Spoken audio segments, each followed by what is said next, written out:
Hi, everyone. This is Judd at White Wave Trading Strategies.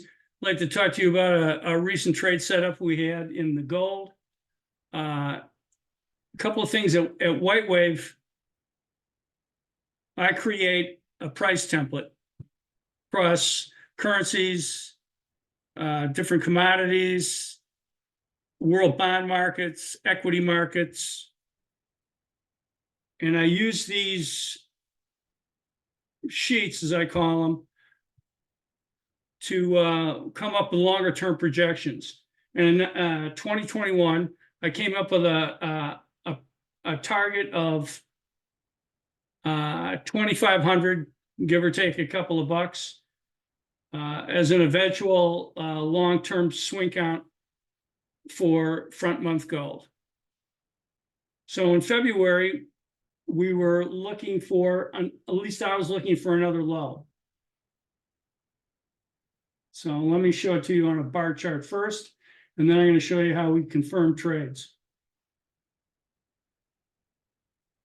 Well, that's gold and euros. Let's go just a straight gold first. Gold had been going sideways pretty much all of January, and then in February we were looking for timing mid to late month for a long in the gold again. And you can see here how it just went sideways on the cloud. It first put in an ORH day, which showed that it was trying to bottom.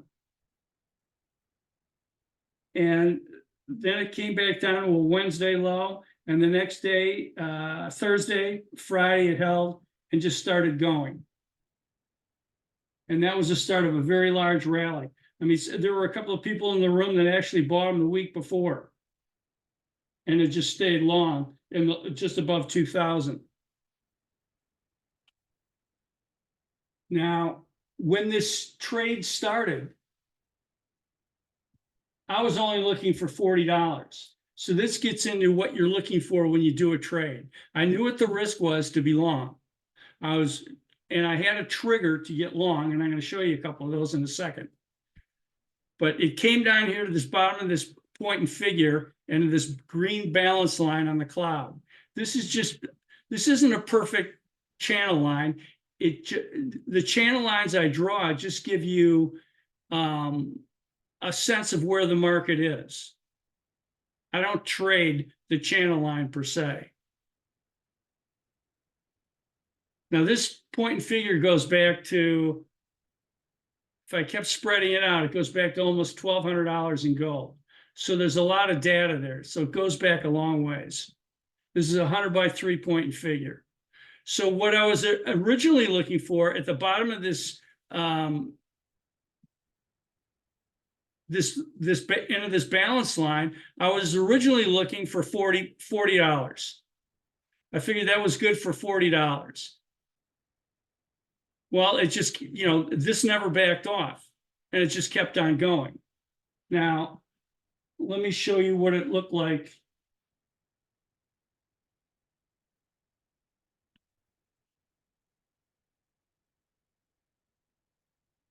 On another confirming chart, which is gold denominated in euro. When a commodity starts going, you're not only looking for dollar demand, you're looking for demand in other parts of the world. And here you can see that gold and euro had been going sideways for months. And then that broke out above the cloud and started going. And this was an additional confirmation that the trade and the direction and the price where we got in was correct.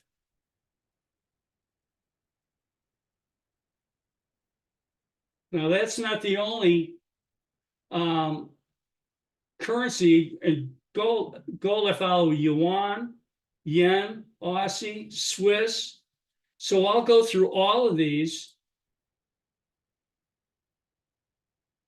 to confirm that I'm correct. Now, here's gold and yen. This is a daily. But this chart's been going for months.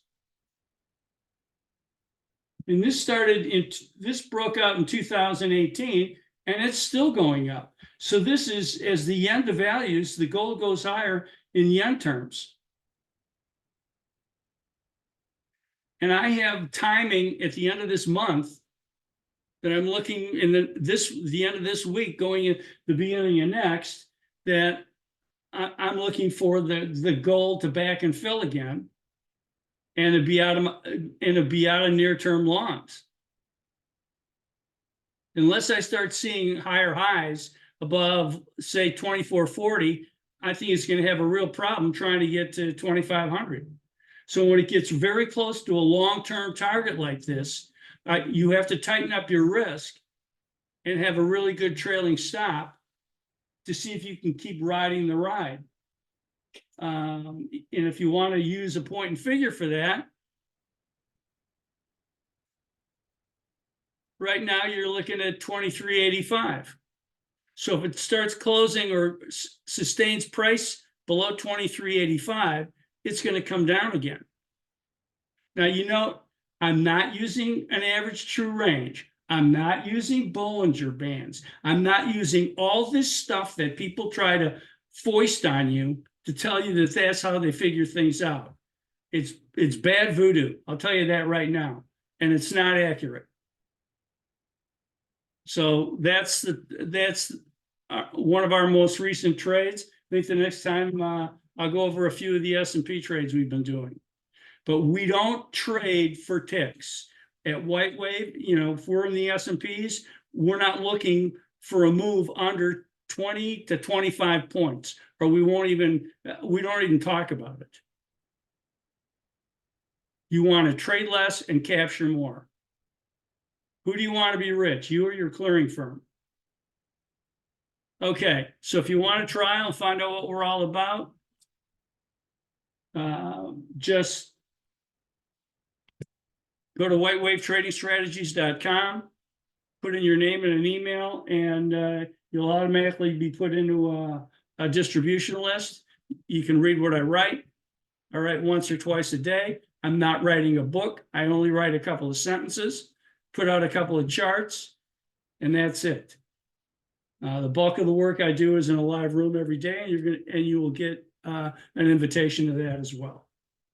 Thanks for your time, and I appreciate you watching the video.